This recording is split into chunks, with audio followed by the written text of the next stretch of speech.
What's up, Ragin Nation? How's it going? This is Alex Jr. watching the Ragin Ronin review. Got a top 10 list for you guys. Actually, more of a ranking because this list goes beyond just 10 films. There are 11 films because, as you already know, the Star Wars saga, or the live-action Star Wars saga, has 11 films. 3 original trilogy, 3 prequel trilogy, 3 sequel trilogy, and 2 Star Wars stories. So we're talking about 11 films here, and I'm going to rank them for you, and now's the best time to rank them because Episode 9 is out already, and the Skywalker Saga is complete. So let's just rank them. We're going to start off with number 11, and I'm going to say Episode 9, The Rise of Skywalker. This was really, really unfortunate, and I mean, it was enjoyable, it had its entertainment value, but it was definitely not what I wanted for a climactic finale. I just felt that there was just a lot of missed opportunities, especially this one thing. You know, what we saw or was teased was the greatest and biggest space battle in the history to end all space battles, but they only gave us some glimpses of it. You know, they were more focused on Rey and Palpatine and Kylo Ren, or rather Ben Solo, so they focused more on that when I wish they could have given us more screen time for the big space battle. That's only just one thing, but it's a very, very big thing because there was, of course, that build up towards like a big space battle. We just got like scenes here and there, you know what I'm saying? So that's unfortunate. Number 10, The Phantom Menace, Episode 1.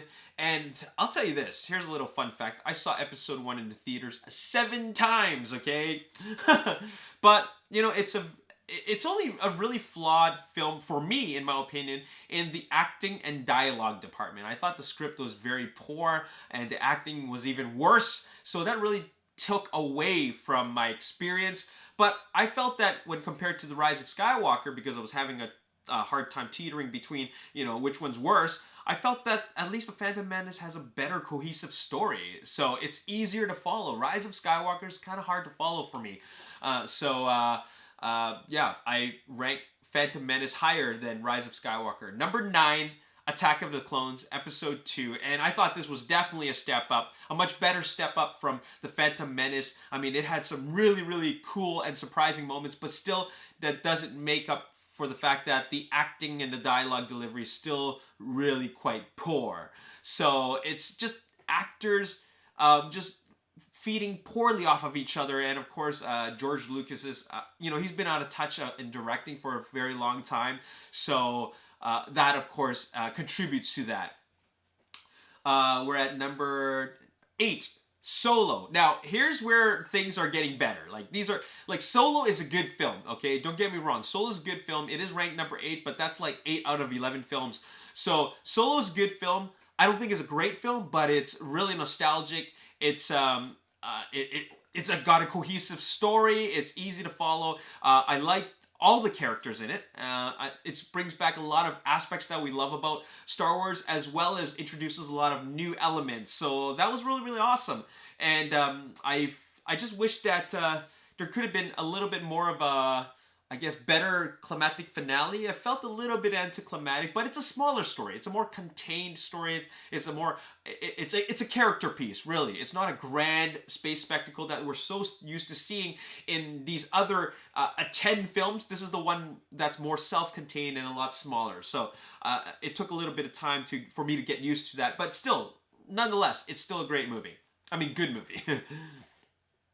Number 7 is Episode 3, Revenge of the Sith, the final film in the prequel trilogy. I really enjoyed this film. I still felt that some things, like some of the same flaws that I felt about Episode 1 and 2 are still there, but they have been improved by making a more exciting film. Because all the battle sequences, whether it took place in what is the space battle at the beginning, or the General Grievous fight, like in Utapau, and then also the Mustafar lightsaber battle and all the Jedi sequences, like all that stuff was really, really cool. And there was even some cool callbacks to the original trilogy, which were fantastic. But I felt more emotion in this one. Like, this was a very, very emotional piece, especially, you know, in a lot of sequences between Anakin and Padme.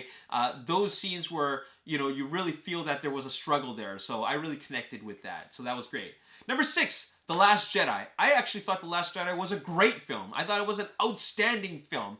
There's only one thing I thought could have been better. Okay, fine. 2 things, okay? Canto Bight scene, okay, which is pretty much all of Kelly Marie Tran's character's scenes. And then I thought that I wish they did something. I wish they could have done more with Luke Skywalker when they were on the planet Crate. Like, I wish he could have used force power to, like, just like topple AT-ATs. Okay, I wish he did something like that.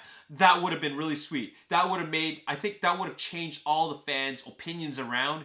But they decided to do a hologram. So, but that would have been sweet. But I still think it's a really, really outstanding film because it really changed how we view Star Wars, because we've never seen such a personal look into Star Wars. But this was really, really cool. I like what they did with this. Rian Johnson took some risk, and I love it when storytellers take risks and not show formulaic things. You know what I'm saying?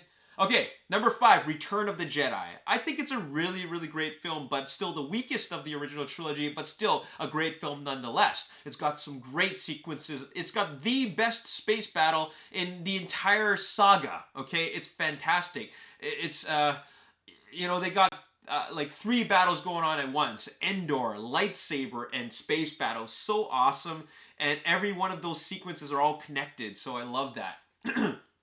Number 4, Rogue One. Oh my god, this film is just, like, I really, really love this film. The only thing that I felt was, I can't say it's a flaw, it's just that there's a lot of characters to connect with. I like to connect with main characters. There wasn't really a main character. There's Jyn Erso, which, you know, I think she's a great character, but I wish that I connected more with Rey more than I did with Jyn Erso, but I still loved how this falls into the main story, the larger story. So Rogue One is an awesome film, like really, really awesome film, especially the last 45 minutes. The battle on Scarif, like, holy cow, like that's one of the greatest battles in Star Wars saga. Like, it's amazing. It made all the fans go nuts. Okay. Number 3, The Force Awakens. A lot of people will disagree with me, but still, I'm looking at this from the standpoint of a film. I love the nostalgia aspects of it, but these are two really, these 2 characters, I love their chemistry. I love the introduction to Finn. I love the introduction to Rey, and how they're thrown into this greater story and being thrown into a like something they have no control over, and then we follow their journey. I love that. And then the you know, seeing all those, the original characters, oh, it was great, and all the sequences were fantastic. Okay, so I felt that J.J. Abrams did a fantastic and outstanding job in bringing Star Wars back. Some people will disagree with me, but still, I loved it. Force Awakens is a great film, and I freaking loved it, okay? Number 2, Star Wars, okay? The original one. I look back at the original one. It's 1977. It's a much slower film, and it's a much smaller film than all the other ones. It's not grand in scale, but it's grand in another type of way. Like, it opened the doors to something like that became much bigger and bigger and bigger. Like, this is the original film, and this film, like I was watching again, and I just felt like there's actually so much emotion in this film, and these characters are so genuine, and that's what I love about it. I was focusing more on the characters, and it really just you know, it's actually more emotional, because, like, there was a scene when Luke was talking to Ben Kenobi, and I really felt that the emotion from Ben Kenobi, knowing what happens to him later, knowing what happens to the fate of Luke Skywalker and what happened in the past with Darth Vader. You see that emotion there, so that was really awesome. Number 1, you already know what it is, Empire Strikes Back. One of the greatest twists in storytelling cinematic history. You know, Luke, I am your father, like, wow, okay? The Hoth battle, Cloud City, you know, the training with Yoda, all that was just, like, incredible, incredible development, and what became very iconic scenes in cinematic history. Like, you cannot, and the music, holy cow, John Williams' score in the asteroid field chase, like, everything is so good about it.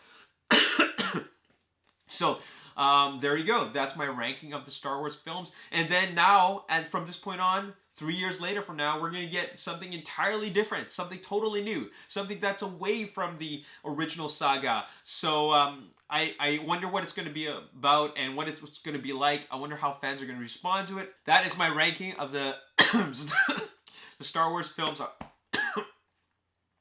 Sorry, I'm trying to recover here. Why don't you leave me in the comment section below what your ranking of the Star Wars films are. Anyways, I'm going to end this soon. As always, if you enjoyed this top 10 list and you want to see more, make sure you hit the like button, subscribe to the YouTube channel, like me on Facebook, The Ragin Nation. Also follow me on Twitter, Ragin Nation. My name is Alex. Thanks for watching. See you next time. Peace.